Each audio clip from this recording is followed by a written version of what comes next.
The graphics in the Beast are about on par with Dying Light 2. What makes it stand out is the world design. I was confined in Old Town for this preview, and honestly, Techland did a great job here. Everything feels handcrafted and detailed in a way Dying Light 2 tried to do, but didn't always land consistently. DL2 had its moments, like rooftops in Old Villador, but in the Beast, that level of detail feels more steady. Apparently, the Beast world was built mostly by hand. For those who don't know, DL2 leaned in procedural generation, which is why a lot of layouts I copy-pasted. Here, I didn't notice much reuse, though I did find some funny oddities, like a door that opens straight into a wall.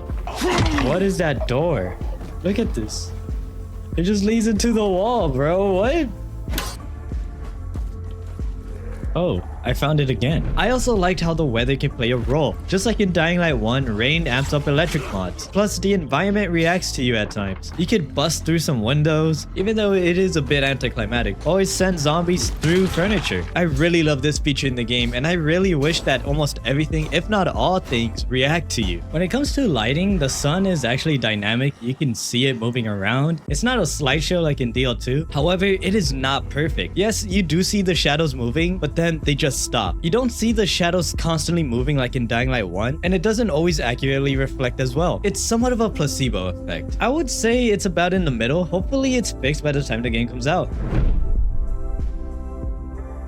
Parkour in the Beast is about the same as DL2. Monkey bars, vaults, wall runs, but it feels less floaty. Not quite as strong as Dying Light 1, but definitely better than DL2's launch. Air control is also strong. It's basically like the physical parkour setting in Dying Light 2. You can maneuver mid-air like if it's nothing. It does make falling less risky because you don't have to fully commit to anything. And it's easier to also juke volatiles. In my opinion though, I think it might be better if they turn it down a bit so parkour could be more risky. The system doesn't reinvent the wheel, but it's solid. Some may miss things like faster climbing skills or mantling, which aren't here, at least in this preview build it wasn't. So parkour was very slow, which I find very strange because oh my god. Every Dying Light game had a skill that makes you parkour faster. Bad Blood in the companion app doesn't count, shut up. When it comes to animations, it's a mix of old and new. Smaller ones I find you don't really need to change those, like holstering your weapon. But core moves like wall running should ideally get a fresh touch because it's a very useful skill and so you're gonna be using it a lot. I don't know how many animations I changed in the full game, we're just gonna have to wait and see. Now on to combat. The gore is absolutely brutal. Techland clearly went all in here. Although yes, the gore is just pretty much the gut feeling update from Dying Light 2, it's still very gruesome. I love how Crane gets covered in blood. I do low-key wish it was like Back 4 Blood where your character just turns red from all the blood everywhere. Your weapons degrade just like in Dying Light 1 and you can repair them. And what I think is funny is that right now in this preview build there wasn't an animation for repairing your weapon, so it just pops back into perfect condition. Hitting zombies feel more like Dying Light 1 than Dying Light 2, which is amazing, but zombies grab you way more often now. When it comes to the human enemies, there isn't much to really say about them. They behave almost the same as Dying Light 2, though they got rid of that constipated voice Renegades had. There's also unique weapons like a grenade launcher with different ammo types, a flamethrower, and the saw blade launcher. Obviously, some of these are better than others. I feel like the saw blade launcher can have more potential. Maybe it could ricochet off walls, or you can pick up the blades. During my playtest, all it did was just be able to kill two enemies at the same time. You charge up your beast mode by just being the most violent fucking person on the planet, and once that meter reaches full capacity, Beast mode is fun. The finishers are amazing, but during this playtest, Special Infecteds only had one finisher animation. So it becomes an issue of you've seen it once, you've already seen it all. It gets repetitive fast. Common zombies have variety, so that's good. Hopefully the specials also get the same treatment. Combat in that's the wrong game. The combat in Beast mode, I feel like it leans too heavy on basic swings. Other attacks do exist, but they don't do as much damage as just using your fist. Wow, that does nothing. Except for the ground pound. That one's actually really good too. There's a unique grappling hook skill tied to the beast, which I think is really neat. Now, one thing I really hate about the combat in Dying Light is the iframes you get for dodging or doing a finisher. This is also a feature in Dying Light 2, and it just makes the game so easy. Is this just me?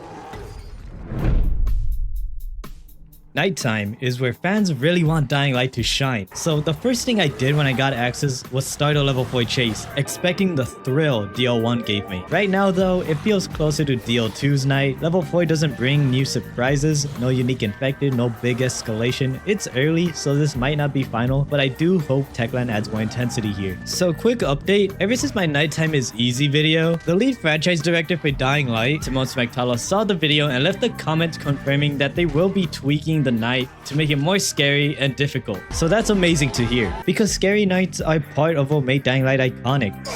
I am curious about how they're gonna go about this. With the beast being a new feature, it does take away some scariness out of the night. Like for example, you can just easily scale buildings, so it could be very easy to get away. But maybe that's the point with it. I feel like we could get a lot more chaotic. Bring out demolishers, banshees, spitters. I just think the more chaotic it is, the better it could be. The last time I ever had to lock in for Dying Light's nighttime is when I played Dying Light too early, and that's because of the anticipation. With new gameplay mechanics and infected like the banshee, I didn't know what to expect. I'm not gonna get too much into it as this was just an early playtest and they did confirm that they're gonna tweak the night, so I'm just gonna let them cook and let's see what they come up with. The physics got a massive upgrade compared to DL2. This is something Techland themselves has mentioned that they focused on, and you can really tell. It's very satisfying and just a pleasant sight. The way enemies fall, react, or just get hit, it feels right now.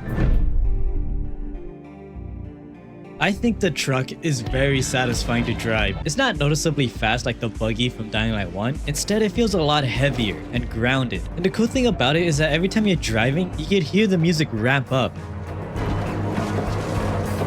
You won't have your own car like in Dying Light 1. The truck is just going to be scattered all over the map, so you can get in it whenever you find one. Don't ask me where Crane gets the keys or why there's always gas. From what I know, you can't upgrade the parts like you can with the buggy from Dying Light 1, but you can get skills like less gas consumption and more durability. And one thing that I really hope would change is that when a zombie jumps on your car, all they do is just hit your windshield until the car sets on fire. It would be so much cooler if the windshield would break, and then they could like jump in or pull you out. When it comes to game-breaking bugs, I'm proud to say that my experience was solid. I didn't experience anything like falling out of the map, getting stuck, or insta-dying. The worst bug I experienced was a zombie disappearing, but then they reappeared, so it was fine. Now, intentionally, I'm not gonna review this game way too hard because it is just early access, and I cannot stress it enough that what you're seeing here does not represent the full game. Ultimately, the biggest question is, did I have a good time playing this game? And the answer is yes. I understand how suspicious that may look considering that I'm like a Dying Light channel, but I have called Techland out on things in the past like their parkour and recently with the whole nighttime being easy in the beast, so we'll see. Now there are bigger questions like, is this actually going to be the best Dying Light game that Techland is advertising it to be? And that's the type of stuff I'm gonna be answering once the game actually comes out. But in the meantime, I had a good time beasting it all over the place.